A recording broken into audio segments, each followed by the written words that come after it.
and profits and as much as you can get at, you're compromising on either building community, promoting people, treating people well, or investing in the younger generations. The second tier, I say we should have three. Because if we are the HBR, we need, no matter what we do, if we fail to encourage and empower the younger generations, the children, the kids, the youth that is studying in colleges, they're going out for their first jobs, we failed. It doesn't matter how ethical, how sustainable, how eco-friendly we get. Sustainability is when something is so cool that the generation that's in their 20s, in their 30s, in their teens is inspired to take that up when they grow up. Like for me, the idea of working with artisans, it was in my mind, and I had decided I want to do this before I was 10. Because my parents, we are 5 sisters, and just sisters. So all the time there were artisans or arts and crafts, or we were being taken to craft fairs where our parents were not just buying stuff for us, they were educating us. And back then the craft fairs would have actual sort of like workshops where you saw it took 2 days to make this one cotton stole.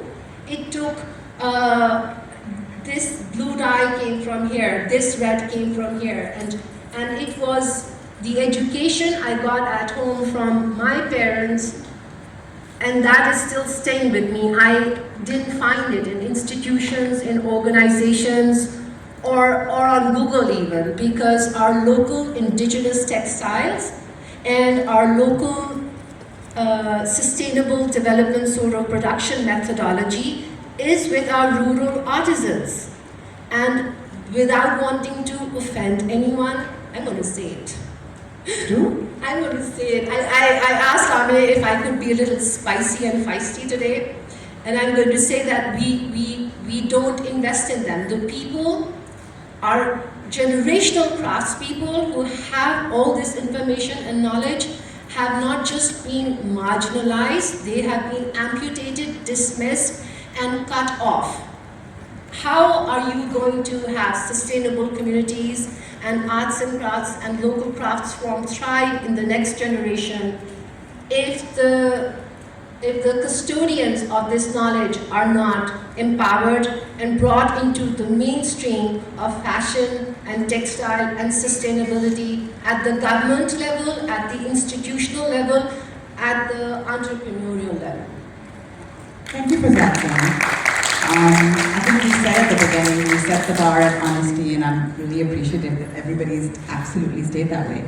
Do you want to? Yeah, go ahead, Nazha. I think that keeping everything in mind, I think that there is a possibility of making it appealing to a younger generation, because in the Instagram generation, social media generation, right, people are craving more and more authenticity in terms of content that they're looking online, right? It may be really curated, and what works the best is storytelling, right? Even if it is a 3 to 10 second story, that is what they're looking for. And so I think what is really key in this is the way you're storytelling. So if you're looking to attract the younger generation to find craft more appealing, how do you storytell to make it interesting for them, right? A lot of content that you see online, if it's been filmed in a way that is very perhaps traditional and not in a way that's interesting, and interest can be anything, even just how you showcase the way the fabric is made or whatever the story that you're trying to tell, you have to keep in mind that who is your audience and how are you creating that content, because it can be interesting and engaging for them. It's just that you've never showcased it. It can be big brands, small brands, it's just not done.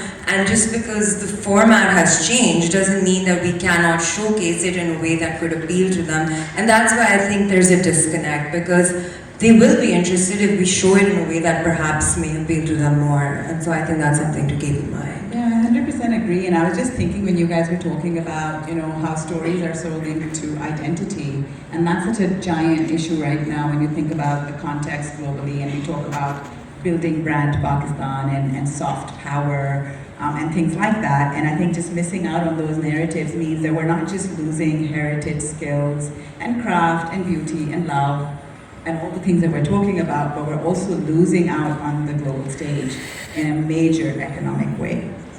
On that very sobering note.